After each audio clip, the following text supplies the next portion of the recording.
যেসব শর্তে যুক্তরাষ্ট্রের সঙ্গে চুক্তির খসড়া চূড়ান্ত করেছে ইরান। ইরান যুক্তরাষ্ট্র চুক্তি চূড়ান্তে তেহরানে কাতারের মধ্যস্থতাকারী।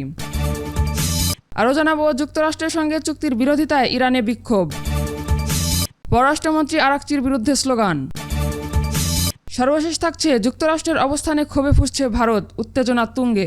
দর্শক, এতক্ষণ শুনছিলেন সংবাদ শিরোনাম, এখন শুনবেন বিস্তারিত। তবে তার আগে অনুরোধ থাকবে, ভিডিওটিতে একটি লাইক দিন এবং কমেন্ট করে জানিয়ে দিন কোথা থেকে বা কোন জেলা থেকে আমাদের এই ভিডিওটি দেখছেন বা শুনছেন। আর আমাদের চ্যানেলে নতুন হয়ে থাকলে অবশ্যই চ্যানেলটি সাবস্ক্রাইব করুন। যুক্তরাষ্ট্রের সঙ্গে দ্বিপাক্ষিক সমঝোতা স্মারকের একটি চূড়ান্ত খসড়া প্রস্তুত হয়েছে বলে জানিয়েছেন ইরানের এক শীর্ষ কর্মকর্তা। প্রস্তাবিত এই খসড়ায় তেহরানের পরমাণু কর্মসূচি, হরমুজ প্রণালী পুনরায় উন্মুক্তকরণ এবং ইরানের উপর মার্কিন তেল নিষেধাজ্ঞা প্রত্যাহারের মতো অত্যন্ত গুরুত্বপূর্ণ বিষয়গুলো অন্তর্ভুক্ত করা হয়েছে। দুই পক্ষ এই সমঝোতায় সম্মত হওয়ার পরবর্তী 60 দিনের মধ্যে চূড়ান্ত চুক্তি নিয়ে আলোচনা করা হবে বলে রয়টার্সকে নিশ্চিত করেছে ওই ইরানি সূত্র। খসড়া সমঝোতা অনুযায়ী সামরিক এবং ভূরাজনৈতিক ক্ষেত্রে একটি বড় পদক্ষেপ হিসেবে ইরান অবিলম্বে সব ধরনের বাণিজ্যিক জাহাজের জন্য হরমুজ প্রণালী উন্মুক্ত করে দেবে। এর পরিবর্তে মার্কিন যুক্তরাষ্ট্র ইরানের বন্দরগুলোর ওপর আরোপিত নৌ অবরোধ সম্পূর্ণভাবে প্রত্যাহার করে নেবে। অর্থনৈতিক ও নিষেধাজ্ঞা সংক্রান্ত বিষয়ে খসড়াটিতে বলা হয়েছে, একটি চূড়ান্ত চুক্তিতে পৌঁছানোর আগ পর্যন্ত মার্কিন যুক্তরাষ্ট্র ইরানের ওপর নতুন কোনো নিষেধাজ্ঞা আরোপ করতে পারবে না। এছাড়া ওয়াশিংটন একটি নির্দিষ্ট মেয়াদের জন্য ইরানের ওপর থেকে তেল সংক্রান্ত নিষেধাজ্ঞা প্রত্যাহার করবে, যার ফলে তেহরান আন্তর্জাতিক বাজারে তেল বিক্রি করতে পারবে এবং তার রাজস্ব সরাসরি গ্রহণ করতে পারবে। একই সাথে মার্কিন যুক্তরাষ্ট্র ইরানের অবরুদ্ধ হয়ে থাকা $25 বিলিয়ন সম্পদ ছেড়ে দিতে সম্মত হয়েছে। ওই অর্থ সরাসরি নগদ হস্তান্তর, আঞ্চলিক দেশগুলোর মধ্যে সহযোগিতা এবং আর্থিক ক্রেডিট লাইনের মাধ্যমে ইরানকে ফেরত দেওয়া হবে। পরমাণু কর্মসূচির বিষয়ে তেহরান এই খসড়ায় প্রতিশ্রুতি দিয়েছে, ইরান কখনো পরমাণু অস্ত্র তৈরি বা তা অর্জন করবে না। চূড়ান্ত চুক্তি সম্পন্ন না হওয়া পর্যন্ত তারা পরমাণু কর্মসূচির বর্তমান অবস্থান বজায় রাখবে, যার মধ্যে ইউরেনিয়াম সমৃদ্ধকরণ না করা এবং পরমাণু স্থাপনা সম্প্রসারণ না করার বিষয়টি অন্তর্ভুক্ত রয়েছে।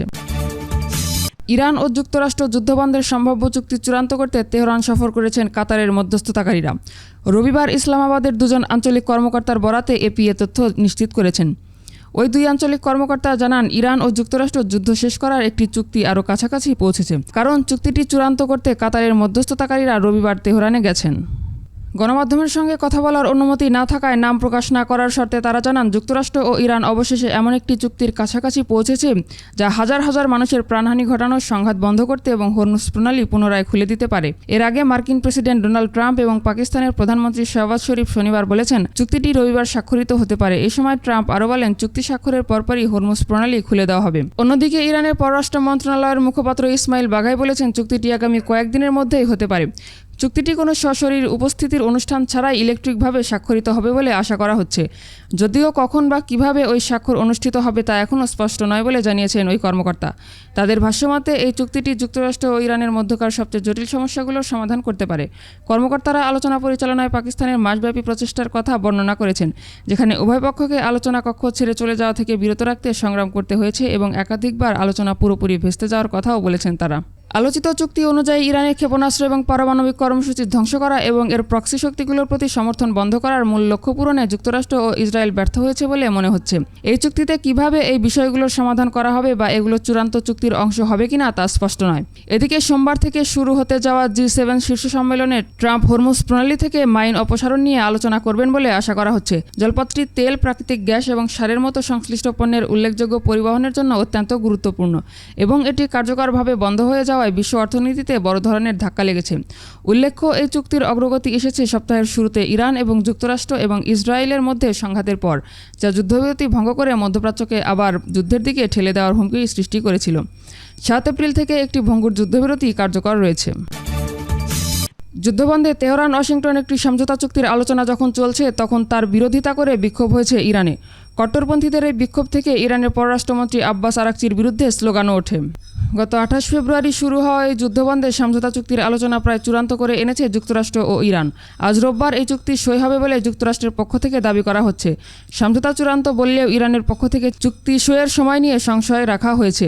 এরই মধ্যে গতকাল শনিবার ইরানের উত্তর পূর্বাঞ্চলীয় শহর মাসদাহে দেশটির পররাষ্ট্র মন্ত্রণালয়ের একটি কার্যালয়ের সামনে কয়েক ডজন মানুষ বিক্ষোভ করে। ইরানের ফার্স্ট নিউজ এজেন্সির প্রকাশিত এক ভিডিওতে দেখা যায়, কালো চাদর পরা কয়েকজন নারী মন্ত্রণালয়ের ওই ভবনের সামনে দাঁড়িয়ে আরাকচি নিপাত যাক বলে স্লোগান দিচ্ছেন। তাদের হাতে ছিল ইরানের পতাকা। এর আগে গত শুক্রবার রাষ্ট্র টেলিভিশনকে দেওয়া এক সাক্ষাৎকারে ইরানের পররাষ্ট্রমন্ত্রী আব্বাস আরাকচি যুক্তরাষ্ট্রের সঙ্গে সমঝোতা চুক্তি নিয়ে সম্ভাবনার কথা বলেছিলেন। চুক্তির খসড়ায় ইরানের বন্দরগুলোর ওপর যুক্তরাষ্ট্রের অবরোধ প্রত্যাহারের কথা রয়েছে বলে আরাকচি জানিয়েছিলেন। হরমুজ প্রণালীতে ইরানের আরোপিত অবরোধের জবাবে যুক্তরাষ্ট্র এই অবরোধ দিয়েছিল। আরাকচি আরও বলেন, হরমুজ প্রণালীর ব্যবস্থাপনার আগের মতো থাকবে না। তিনি এই জলপথকে ইরানের প্রধান প্রতিরোধমূলক হাতিয়ারগুলোর একটি বলে উল্লেখ করেন। মার্কিন প্রেসিডেন্ট ডোনাল্ড ট্রাম্প এবং মধ্যস্থতাকারী পাকিস্তান গতকাল জানায়, যুদ্ধ অবসানের লক্ষ্যে আলোচিত চুক্তিটি আজ রোববারের মধ্যেই সই হতে পারে। ইরানের কট্টরপন্থীদের দাবি, আলোচিত চুক্তিটি দেশটির স্বার্থরক্ষা করবে না। তাদের মতে চুক্তি কার্যকর হলে হরমুজ প্রণালীকে কেন্দ্র করে ইরানের কৌশলগত প্রভাব দুর্বল হয়ে পড়বে। চুক্তি করতে গিয়ে ইরানের আলোচকেরা যুক্তরাষ্ট্রকে অতিরিক্ত ছাড় দিয়েছেন বলেও অভিযোগ রয়েছে অনেক রাজনীতিকের।